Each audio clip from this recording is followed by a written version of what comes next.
Hi guys,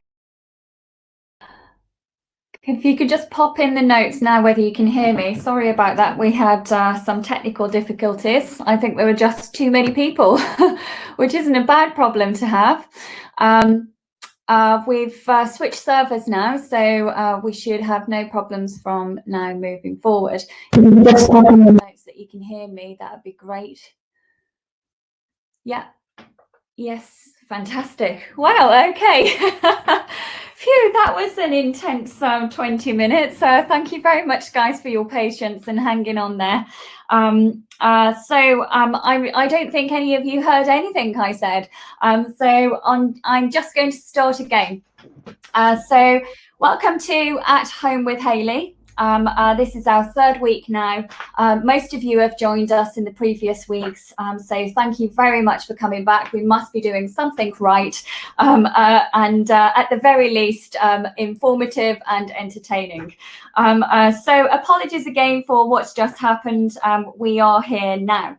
So most of you already know me. For those of you that don't, my name is Hayley Andrews. I am the co-founder of Your Freedom Empire. I am an international mentor, coach, business coach, trainer, and professional property investor.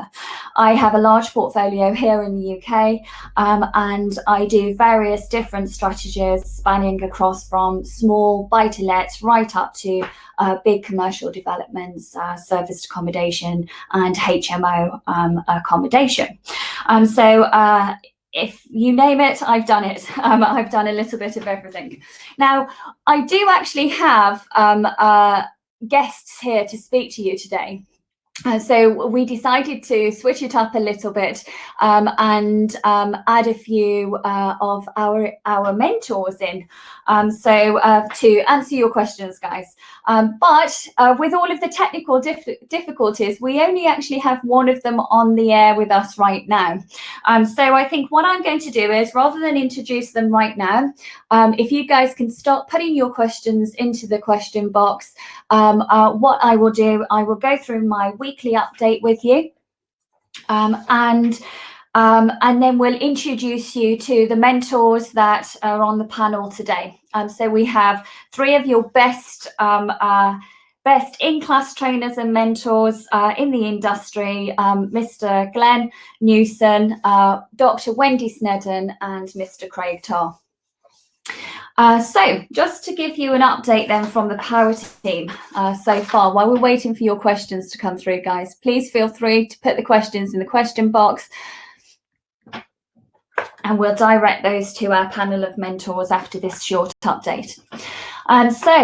First and foremost, the first power team member I spoke to this week was our accountant, tax advisor, and financial advisor.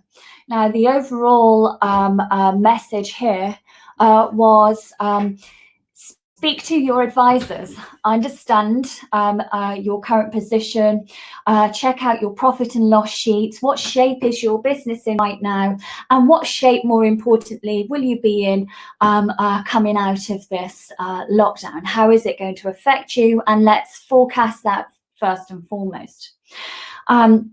Getting the advice from your professionals. You've got to think about, right now, what's the shape of your business? Are you looking to grow your business, or are you looking to survive this this downturn? Speak to your accountant about what funding is available. There's various different funding out there for you to grow your business or to help you to survive this this lockdown. Really take advantage of the tax breaks there, the delay VAT, and take up the support from the government as well. There's various different schemes and grants out there that you can take advantage of. Small businesses being up, with grants around £25,000 or up to £25,000. So really speak to your accountants and your financial advisors, because they have a wealth of knowledge in this area, and they can direct you in the right direct you to the right place to understand what's available to you to help you through this.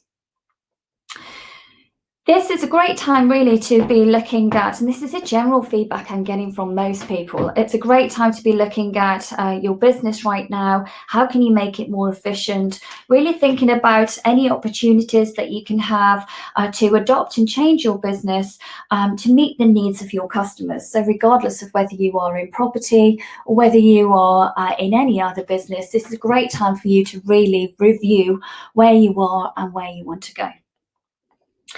A big question on most people's mind is furlonged. So for those of you that have larger companies or even smaller companies with 1 or 2 employees, what does that mean? So this is uncharted territories, but basically it is a job retention scheme. The devil is in the detail, really. It's changing daily. So the key fact really is to make sure that you get employment law specialists to look at this and independent advice. That is exactly what I am doing with myself, my employees within the businesses that I have, and this is something that's changing quite often. So there's new things that I'm hearing about this each day.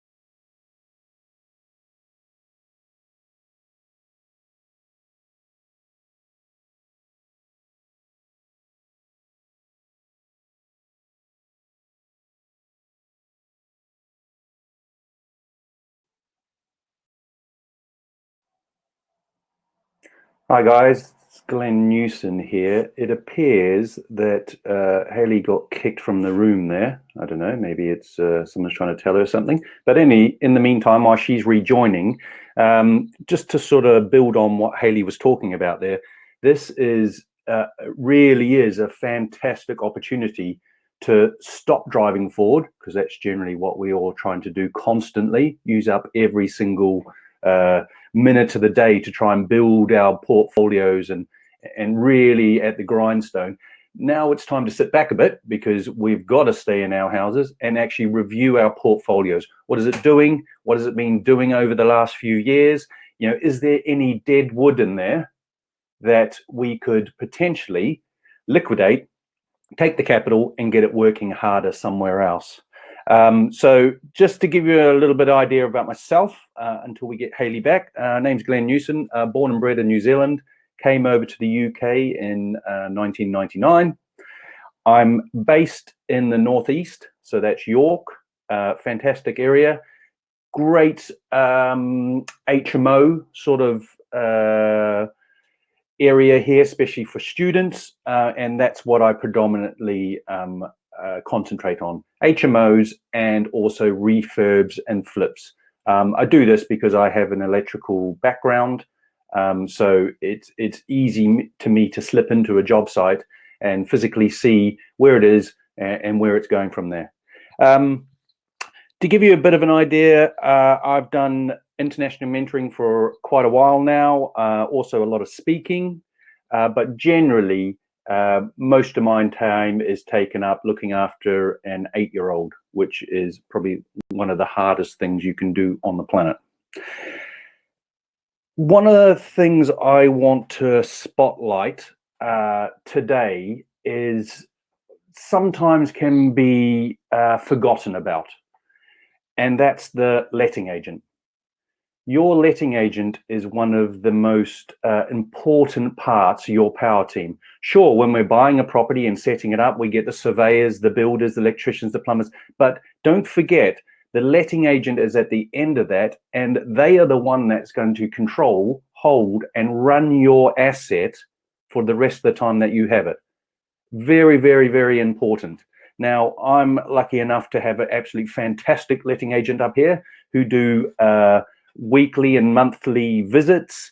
They have a maintenance team. They give you a report at the end of the year, suggestions on what you should do to keep the property up to speed.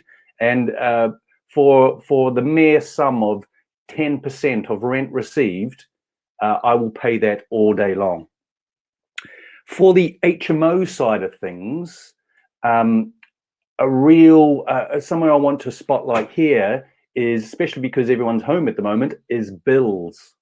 Now, it's very easy for your, especially gas bill in an HMO, to skyrocket. Yes, it's higher in the winter months, obviously, but if you've got people home or shift workers, anything like this, it means your boiler is going to be running during the day when most people are at work. Now, the cost doesn't change. If you've got a 6-bedroom HMO, 5 people are at work and 1 person is home, that boiler is costing you the same amount of money to run. Now, by law, the tenants must have control of the heating. You can't, like the old days, lock the controller behind a padlock, program it and lock it so they can't touch it. You can't do that. One of the systems that I have in place is an online heating controller. Now, there's quite a number of these out there. The particular one I use is called an Owl Intuition. Now, I use this, and it saved us at least 30% in gas bills once it was installed. Unbelievable. That's a huge savings. So you're increasing your cash flow without actually buying any more assets. I found most of my tenants, they weren't burning fuels just for the sake of it. It will be simple absent-mindedness. So maybe on a Friday night, they turn the heating up because they've got a few people over for a party or something or other. They crank it up to 30 degrees. They have a few drinks, and then they leave the house and they go into town. And they return at about 2 o'clock in the morning, and the house is 1,000,000 degrees. Now, what I found was installing this heating controller, they can turn it up anytime they want, but after an hour, it will always reset to the original program. And this is important because if they are absent-minded and go into town, they can it will reset to the original settings that you had it on, so you don't come home to a house that's been burning the boiler for about 4 hours. There are different types. Like I said, I prefer to use this particular one because it's very simple controls. There's 3 buttons on it. There's on, off, and holiday. I guarantee 2 of those buttons will never be touched. It'll only be the on button. There are some that you actually program the times into the face of the controller. Once again, that's a pointless exercise because it has to be left unlocked so the tenants can get control of it. Like I said, the cost is about £100 to buy this Owl Intuition for a combi boiler. It will take about an hour to get installed. Now, you have to use an electrician or electrical engineer to do this because they do have to break into the boiler's electrical circuit. It's just not a plug in and play. And also you must have a router in the house with internet supplied, which is pretty much every house nowadays. So about an hour's labor from an electrician, about £100 for the actual unit itself. And I understand there is an ongoing fee now. So when this was first set up, there wasn't, but now I think there's a fee of £20 every 2 years, as far as I'm aware. And this is for the developers to keep maintaining the software. So you log on to a home page where you can see a readout of what your house is currently doing, what it's set for, and when it's going to come on and off. You can alter those as much as you want. And all the information or anything you program into it gets uploaded into the physical device in the house. So even if you do lose internet for any period of time, the brains of the exercise is actually physically attached to the boiler, and it will continue to run as you had it programmed for. Zones, you can actually split it up and have different areas for different controllers. So this will work well for serviced accommodation. if you're remote from the house that you're renting out and you have some sort of key entry system, you can log on, turn the heating on, 3 or 4 hours before your guests arrive, and it will run quite happily. And once they've gone, you can log on again and switch it off. Huge savings in bills, huge. The other part of the zones are if you have a large HMO that might be slightly split into 2 houses that have been joined, you can, as long as the plumbing will allow it, have zone 1, zone 2, zone 3 controlled independently. Once again, all of this is just to save on your bills, your gas bills. So I'm just checking to see if we've got Hayley back in the room. I am. I'm back in the room. Right. Can you hear me? Yes, I can. I can hear you. Yeah. So I don't know if you were listening to that, Hayley. I was just talking a little bit about a particular heating system, which is quite important at the moment. I've been on for a few minutes, and I kind of heard that you had to take over. So thanks for that, Glenn. Bless you. Right. So I think if you just carry on with the update, we got the start of it. I'll hand the room back to you. We can see questions coming through now as well, so that's great. Sorry about the technical issues this morning, guys. I keep getting thrown off the server for some reason. It just doesn't like me this morning. Anyway, so back to the updates then. I think most of you heard majority of the accountant, tax advisor, and financial advisor. So the key thing to take away there really is to check in with your specialists and make sure you're getting the correct advice before you move forward with anything, and really understand where you are, your business, where you want to go, yourself and your employees, more importantly.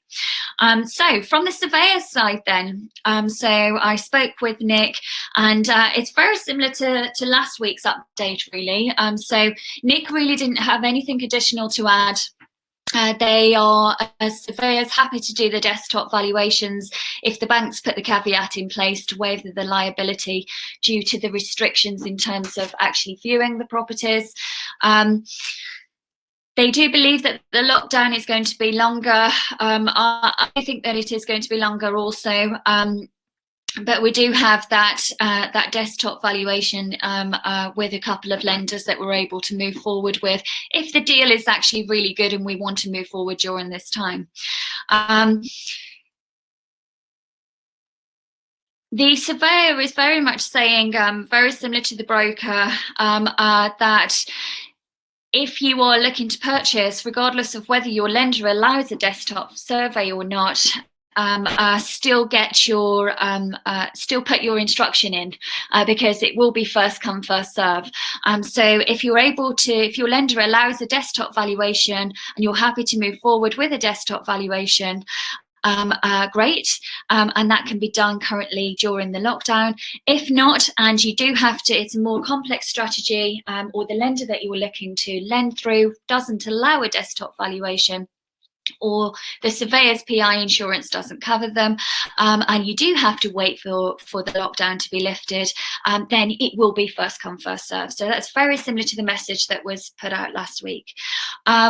He's been very honest and said there's not much business coming through at the moment in time, but then any business that is coming through is being processed fairly quickly due to the demand. Basically, there isn't much there at the moment. So they have much more time. The advice and tips is still very much the same as well. Buyers beware. So, you know, if you are buying anything that's post or pre-1990s, be careful. Anything that's non-standard construction or in a coal mining area or an area of limestone. So anything that's quirky or non-traditional, then I would definitely stay away from that at this moment in time. You can still buy, surveyors are still out there, they're still able to do, you know, their desktop valuations. It's going to come down to the lending, how you're looking to buy, and the risk that you're prepared to take. So understand what you are buying, and don't take unnecessary risks. You know, the only type of deal I would look at this moment in time is a unicorn deal, which is, you know, risk and reward. So really think thinking about, understanding the risk moving forward with any potential deal at this moment in time, with the restrictions in terms of what types of surveys, etc., we can have carried out, and the lending available to us, and the market as it is currently, and understanding, worst case scenario, and are you happy and prepared to take that risk for a unicorn deal, which is just too good to be true, basically. So that's very much the advice from the surveyor. Business as usual, albeit slower, and restriction in terms of what surveys can be carried out down to those desktop valuations.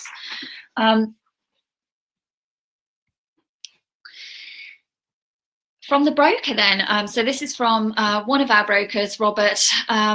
His feedback this morning was anyone with a low loan to value mortgage or a mortgage free property could take a view of getting cheap money at the moment. So there are 5-year fixed term loans that you can take, or mortgages that you can take out at around the 1.39%. So it could actually be a time for you to be able to take advantage of that right now.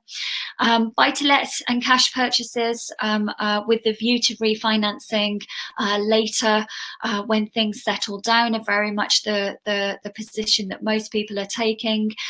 Commercial lenders, so for your HMOs, your serviced accommodation, it's going to get more expensive.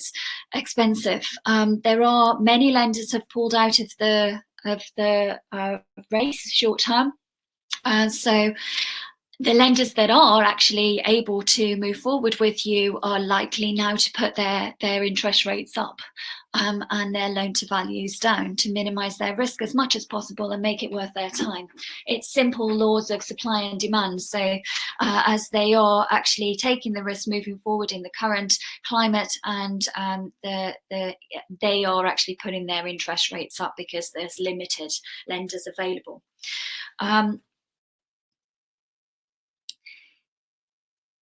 The feedback again is easy cases are moving forward very quickly. Of course, again, because it is much slower, anything that is coming through is being processed very quickly, which is great news. If you are serious, the deal's good enough to move forward, you're prepared with the risk, and you understand your risk more importantly, and you're prepared to take that, we are actually being able to process things much quicker. Now, for the foreign nationals out there, with no assets, brand new, no assets in the UK or worldwide, it is going to be difficult for you during this lockdown to get any finance unless you are purchasing high-end properties in London, for instance, in your own personal name. So we are massively restricted around there short term. Do remember, guys, that this isn't going to last forever. This is the current position as it is right now. This is weekly updates that we're getting, and it is changing weekly as well. And lenders are dropping out, more lenders are coming in, and we're hearing different things every week. Limited company options right now seem to have stopped short term, and the ones that we do have access to are the Aldermore and Shawbrook, and they're looking at the 50 to 75% loan to value. They're happy to do the desktop valuations, and their interest rates are anywhere from 7 to 8%, so really quite high. Then if we look at the solicitor, overall, again, like I said, my solicitor is such a positive guy. He's lovely, always a pleasure to speak to. He said mortgage offers have been extended for 3 months, so majority of mortgage offers. So if you had a mortgage offer and you haven't been able to move forward, check with your mortgage provider, and in most cases those mortgage offers have been extended for 3 months now to allow you to still continue with the lending that you have.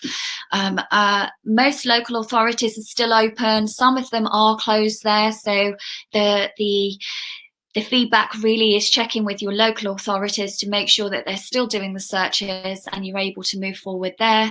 If you can't move forward or your search department is closed down, such as locally South Staths, they're not open, you can take out search insurance to cover you there if you're not able to get any searches to move forward.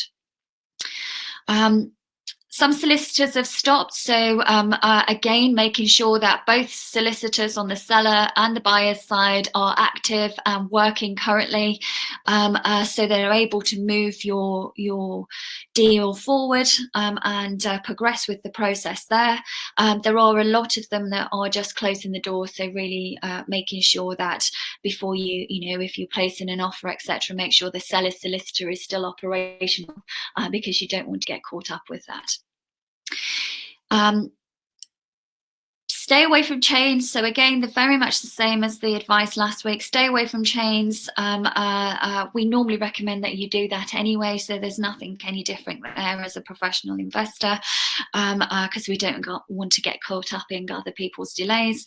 Empty properties empty properties and cash purchases seem to be making things easier at this moment in time. There are ways around everything, guys.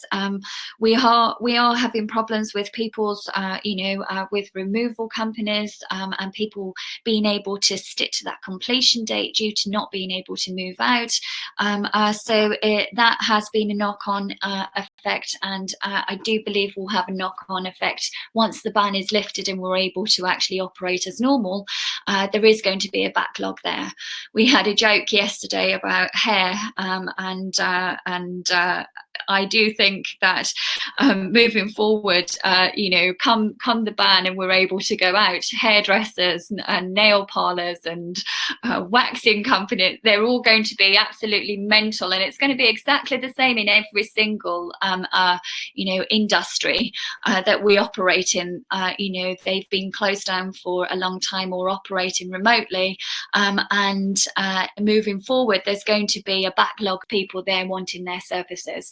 So just be prepared for that as a professional within your business. If you are making appointments now, making instructions, moving things forward your end, putting yourself in a position so that you're ready to leap as soon as the ban is lifted, and have yourself in a better position, basically. And then lastly, from the power team and then we'll go across to questions, and we've got Glenn that can join us there as well. I've spoken to Nick, and he is our FX broker, and so this is more for you internationals out there. It's been a relatively calm week for the pound. Trading is about 7% above recent lows, but still down 20% since 2016. So the top tip there is a saving of 20% in 4 years is a pretty great opportunity to take advantage of there. Boris's recovery is also supporting the pound as well. Many clients are actually using a market order with an automatic trigger, just in case there's any swings over the weekend when we couldn't usually take advantage of that. So that's very much the feedback there. If you are looking to move money into the UK, it is a very good time to do that, and like Nick said, top saving there, 20% on 4 years is a pretty decent and great opportunity to take advantage of. So that's all of the updates then, guys. So Glenn, I'm going to have you back in now. I'm not sure if we can get Craig and Wendy on, but these guys are going to be in the chat in the background. If you've got any questions for them, we can make sure that tech side it's all working next week, and we will have the whole of the panel on. So moving across to your questions then, guys. Let's have a look. So Glenn, are you there? Sure am. I've seen a couple of questions come in relative to the heating controller I was talking about. I can see Paul answered a few. The particular one I was talking about, the OWL, is only relative to combi boilers, so gas central heating. not too electric, which someone had asked the question there. There are other controlling units out there that will do it. And the second question that came in relative to it is, will the letting agent run and control the heating? And the answer normally is yes, but it doesn't really matter where you are around the world. You can log on at any time. The point is, you log on, you set it up, and it will run quite happily by itself. It doesn't need constant maintenance. What it's trying to solve is the issue where tenants turn the heating on and forget to turn it off. That's the core benefit of this. Yep.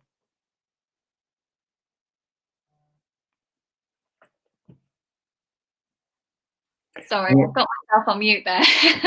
Yeah. Technology doesn't go down very well sometimes. That's why I married an IT expert. Unfortunately, he's not in the room.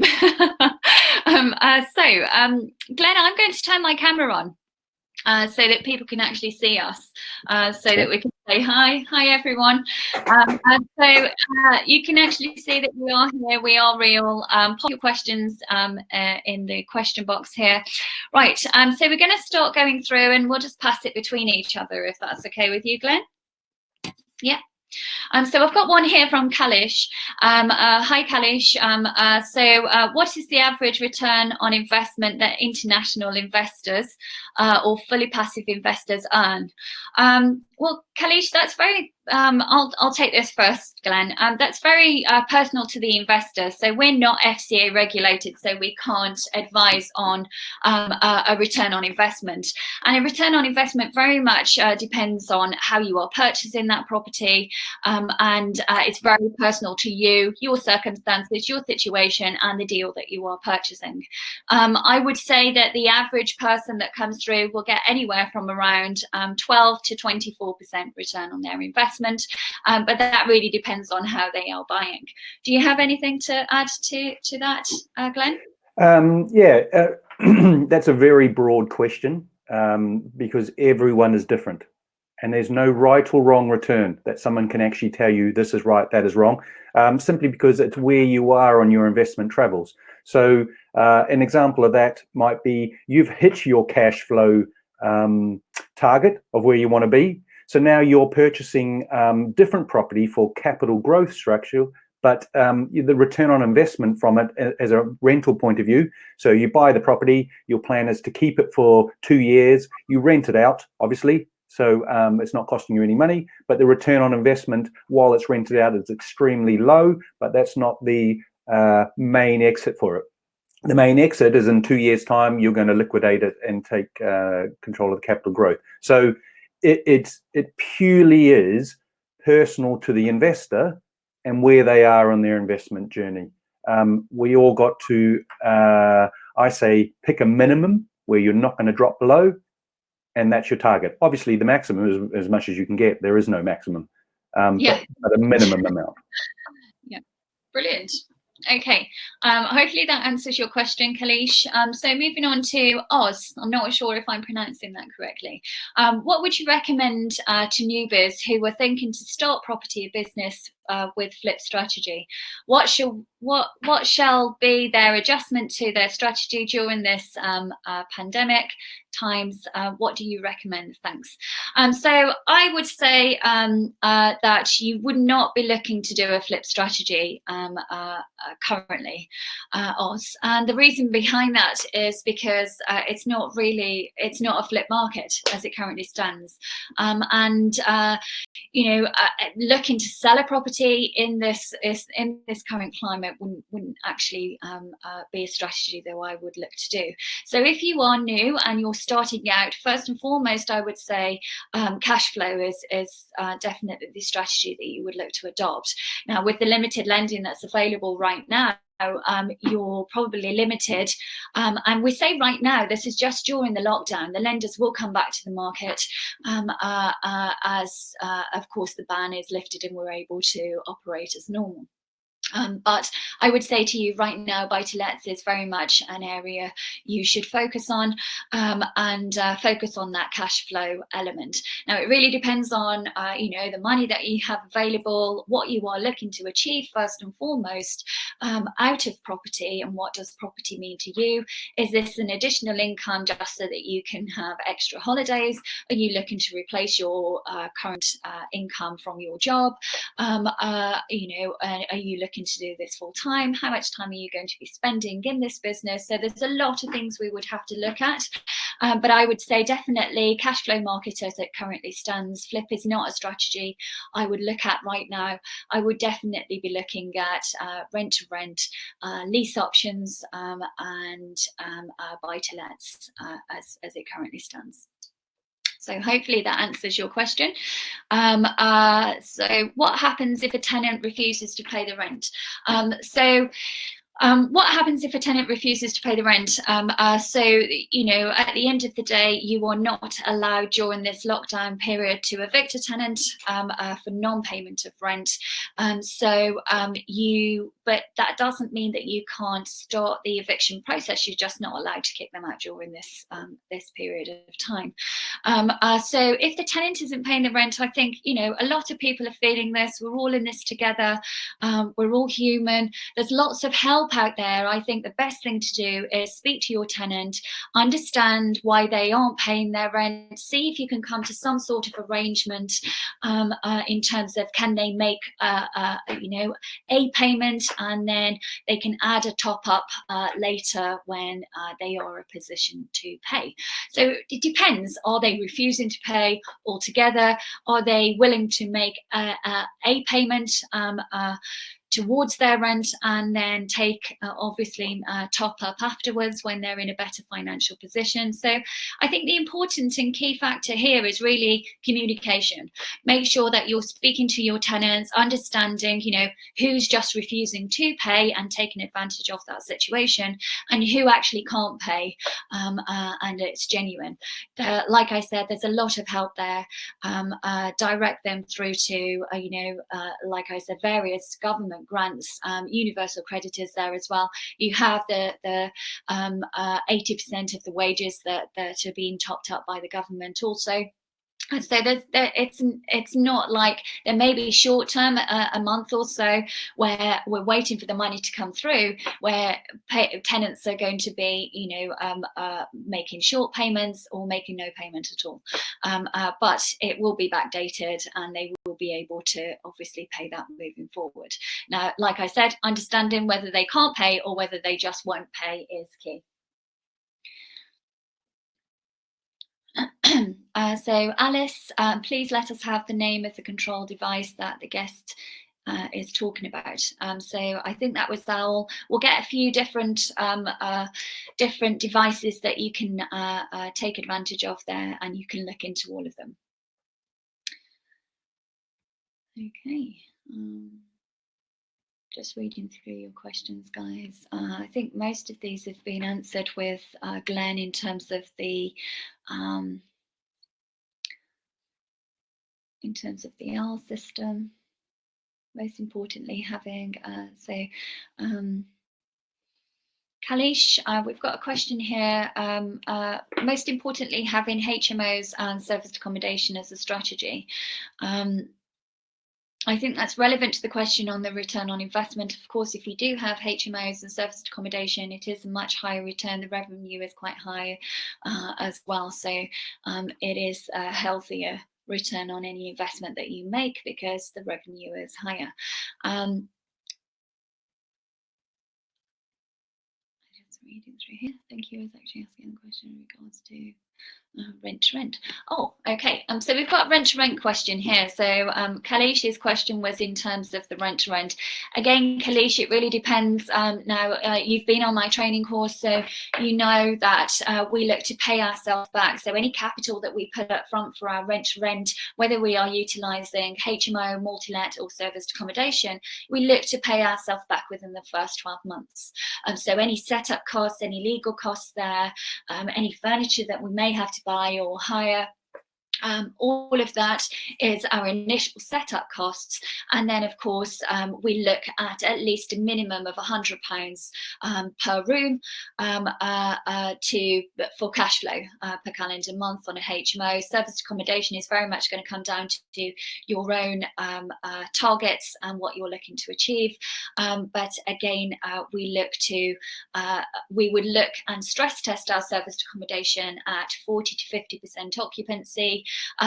With one night stays, so our operational expenses are the highest they possibly can be, and our revenue is at the lowest end. As a national average, we are obviously looking at around 70%. Right now, serviced accommodation, unless you are looking at self-isolation, or you're offering your properties to charities or various different foundations and companies that want to keep their staff together, so key workers or people that are isolating from their families, they are key workers and they don't want to be going home and putting their family at risk. We do have quite a lot of guests, but it is going to be dependent on where you are. Depending on where your serviced accommodation is right now. Again, if you are doing that through a limited company, of which is normally the suggestion from our accountant and tax advisor, then you would be able to look at loss of revenue, and there are actually grants there as well for you to be able to take advantage of. Okay, hopefully that answers your question.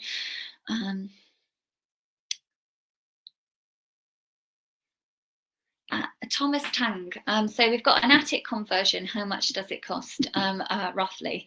It really depends on the area, the quality of the finish, but you're looking at around at least £20,000, I would say, for an attic conversion. For it to have it done correctly, then I would say that's around the cost of that. I can also step in there, Hayley, because I do a lot of these. So, yep, 20,000 is a good price. If you were looking to put an ensuite up there as well, I would probably raise that up to at least 28,000. It is relative to where you are in the country. The biggest difference in price in different areas is the physical labor costs in those areas. Now, it's not just a case of building a room in the loft, creating a bathroom, etc. Because you do that, you have to do some fireproofing on the floors below, which is usually fire doors. But that's all part of building regs. So as a price point, 20, you will struggle to breach 30. So you're in that zone. Yeah, I mean, it does vary area to area. I mean, depending on the quality of finish, if you're putting an ensuite up there, etc., then of course these will push the costs up. And labour as well will be different area to area. So what I would suggest, if you are looking to do an attic conversion, just get a quote. And if you get 3 quotes, you can compare the 3, and then you have a very good broad view of what your area is going to cost to do that. So we have another question here. This is from Thomas. Is the serviced accommodation a good strategy compared to HMOs during these times? Like I said, Thomas, as you know, we would normally target domestic or an inbound, either people travelling for business or pleasure. Well, we can't do inbound because people can't get into the country, and there's no one travelling for business there, and there's definitely no one travelling for pleasure. The world is all in the same place, so we're all kind of on this lockdown together and experiencing these difficult times together. So, of course, it depends on your target audience and your market, and understanding who you're going to be marketing your properties to. So if you are, for instance, next to a hospital, and you are looking to offer serviced accommodation to volunteers or that are working at the NHS, or nurses or doctors or surgeons, etc. Anybody that is working within the hospital that is looking to be self-isolate or looking for accommodation in that particular area because they are working out of area, then yes, then that would be a good strategy. And the occupancy levels around the hospitals, etc., are quite high. And again, if you're out in the sticks as well, if you're out in the sticks and you've got someone that wants to self-isolate, and that's your audience at this moment in time, depending on where you are, then there may still be an audience there for you. But as I've always said in any training that I do, you need to understand who your target audience is. And at the moment with serviced accommodation, we are of course very limited to those key workers, volunteers, and people looking to self-isolate. So we don't have people travelling to for business pleasure at this moment in time. So yes, we are more restricted in this current lockdown period. It doesn't mean to say that we can't do that. As professionals, again, Thomas, we always stress test to make sure that we're covered, and we have to break even at that 40-50% occupancy level in order for us to even move forward with any deal. So, of course, our operational expenses are going to be lower. In terms of the turnover time, there's regulations on, how many bookings you can take, the time frame between those bookings. So there's lots and lots of stuff that you would have to look into. There's certain cleaning regulations as well that you would have to adhere to. And there are various different schemes that you can sign up to be part of this, NHS group and self-isolation group through Airbnb and various other online agents. So hopefully that answers your question. Yeah, just to touch on service accommodation there as well. I also have service accommodation in York, Northeast, and it is very much driven by tourism. This is quite a old historic city, but the large service accommodation I have about 7 miles north of York is in the sticks, as Hayley sort of mentioned there. Large 5-bedroom house. Now we target there because we're in an area of outstanding beauty. It's more cyclists for the Halsham Hills and walkers. We also get a large amount of families, or 2 families, that will come together. Instead of paying for 3 or 4 hotel rooms to stay in York, they'll rent out one large house. That way they can save costs on cooking, etc., etc. So it's very much down to who you're targeting in the area. We don't get any workers or anything like that in this area. It's predominantly tourism. Brilliant. Yeah. So we have another question from Thomas. Thanks for your questions, Thomas. So due to Brexit, will there be less blue collar for HMO tenants as limited people from the EU? Again, it depends on the area. I don't, in terms of the tenant profile dying off, I find that highly unlikely. It may short term, but we're not going to be stopping people from coming here and working in the UK. So it may be a different route that they have to go down in order to work here, but they still will be able to. And so and if the companies that are local for these blue collar workers aren't employing Eastern Europeans, etc., then they still have to employ someone. So there's still an audience there. It may change slightly. It's still blue collar workers. It's just a different tenant profile. So understanding, the supply and demand there is really important, and then having a backup tenant profile as well, such as LHA tenants, etc., or social housing, to be able to offer that property to a different type of tenant profile to minimise your risk as much as possible. And what happens if all of the employers do move away from the area? What do you do? So stress testing your rent there before you move forward or financially commit yourself even a penny. Make sure that you understand your worst case scenario. Look at the LHA rates of the local council for that particular property. and understand how the rent will be affected and your cash flow, how your cash flow will be affected as well. Could you confirm that it is time to hold on for international investors? How can we efficiently use this time to be prepared? Okay, so I would say it's very difficult for you as internationals. Now, as an international mentor, I don't want to be saying that to you. And Glenn, maybe you may have something different to add in here. But personally, I'm a very open, honest person, and I like to just say it as it is.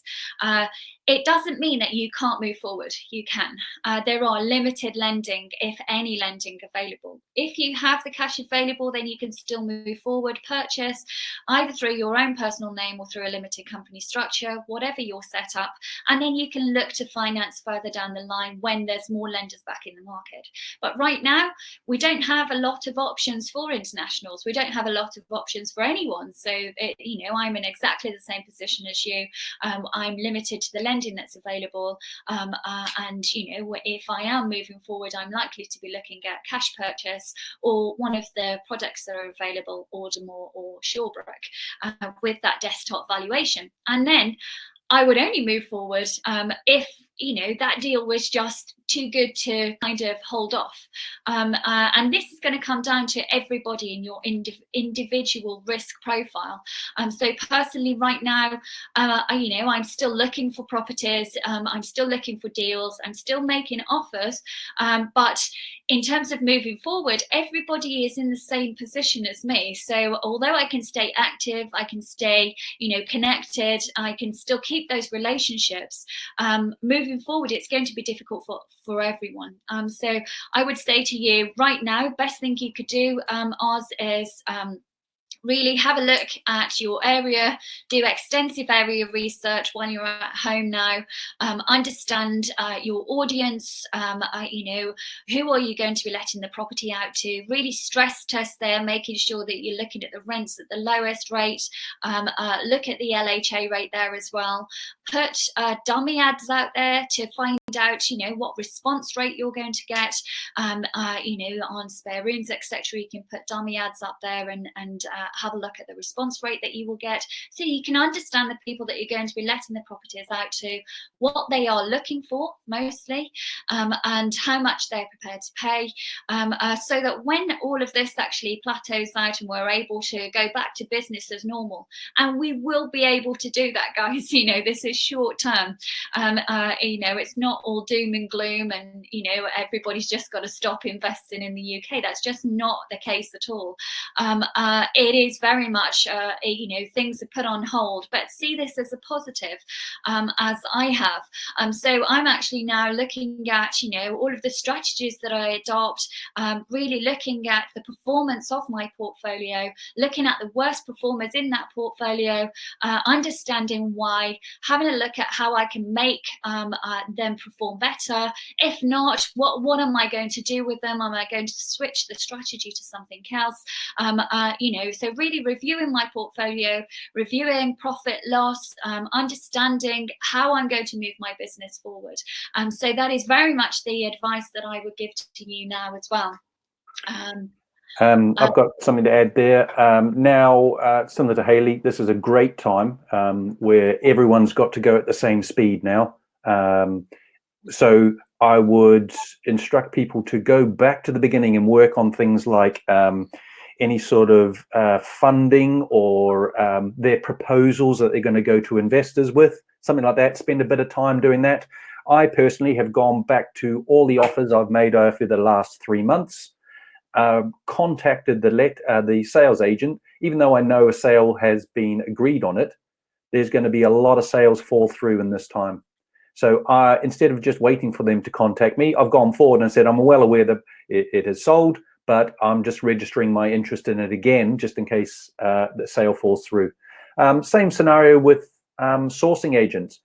They can't do a lot at the moment either. So it would be worth, especially if you're heavy investing in a certain area, contact them and say, listen, once this is lifted and we can get on with it, I have this kind of capital. ready to move and I'm looking for a 3-bed, 4-bed, 5-bed, whatever the case may be. Give them something to chew on. So once this is lifted, you're going to be one of the first people that they're going to be delivering property to, because they need the income, same as everyone else. Yeah, that's great advice. You know, exactly as Glenn said there, call your power team, speak to your broker, speak to your sourcing agents, book Skype calls in with them. They're all in the same position. We're all at home. We're all limited to what we're able to do and how fast we can move at the moment. So take the time really to build the relationships. And I think, you know, relationships are key in any business. So understanding how you can move forward there with your power team once all of this, you know, is yesterday's news, is definitely a strong position to put yourself in. So Wendy, so in Scotland, all properties have home reports. So I think it makes it slightly easier to get the desktop valuations you need. So in Scotland, it is a different legal system, and I will I'll let Wendy actually speak to you about Scotland when we get her on either next week or the week after. So if any of you are looking to purchase in Scotland, or any of you own in Scotland, Wendy can give you, you know, a professional view of the market there right now and what you are able to do and what you're not able to do. From my understanding, the land registry in Scotland has closed down at the moment. So moving forward, and purchasing may be will be difficult for you. So let's just look at another questions. I think, guys, so as we've kind of run massively over, thank you everybody for being patient today. I do apologize. I'm not sure what happened with the technology this side, but guys, we are here every week, and hopefully with less technical issues next week. So we'll give you an update. It is changing weekly. We do have a hell of a lot to come. For those of you that have been listening for the past couple of weeks, we did say that our website was going to go live this week, but we've taken the decision to hold on until the 24th of April. And there's a big, for those of you that have been taught by us, and there's many of you on the call, those of you that have been taught with us will know the relevance of the date. Now, the 24th of April was the day I gave birth to my one and only son, love of my life, and then which is awesome. So we wanted to tie it in with that, something really beautiful and positive.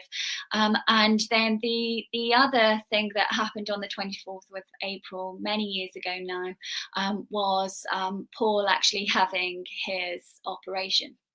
So his brain surgery, coming out of that, and being okay, and well, okay, I'm not entirely sure he's okay.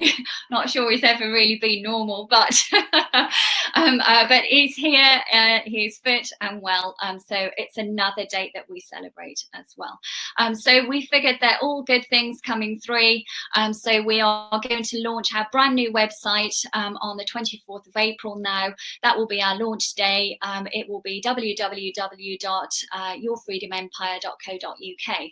And I do have a short video to just give you a little bit of a teaser of what's to come.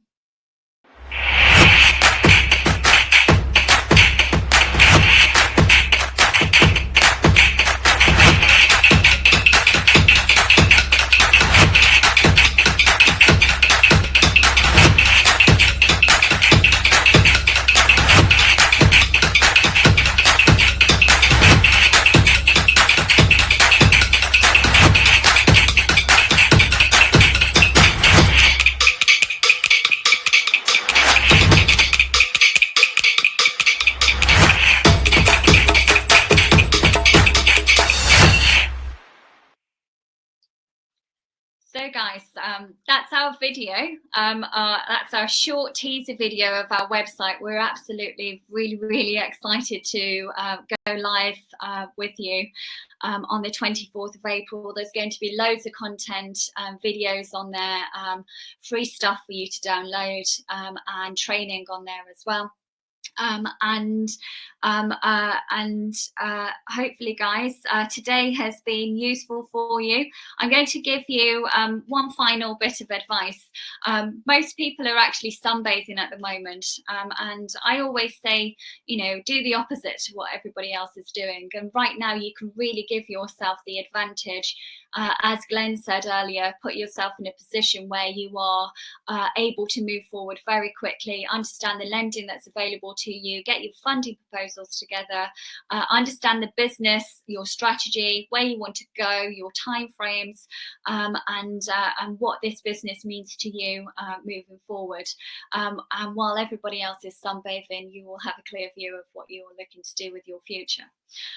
So, Glenn, do you have anything to add there? Any advice? Any final thoughts? No, not really. I think we've covered everything we needed to. Yeah, just use this time. Everyone's in the same boat. I'm actually really enjoying it, to be honest with you. Bit of homeschooling. I'm amazing at it. Maybe. Oh, so good. Jack's had an extra week at Easter. Yeah, it's look, there's nothing we can do about it, so let's just work with it. And I honestly, truly believe there's going to be some amazing deals off the back of this. Just with everyone pushing reset, maybe deciding not to move, or whatever the case may be. I'm definitely on the blocks and excited to take off running. It's going to be great. Awesome. So guys, thank you very much for today. Just take this final thought away. There's always a rainbow at the end of every storm. And stay home, stay safe, and stay positive. Take care, guys, and we'll see you again next week. Bye.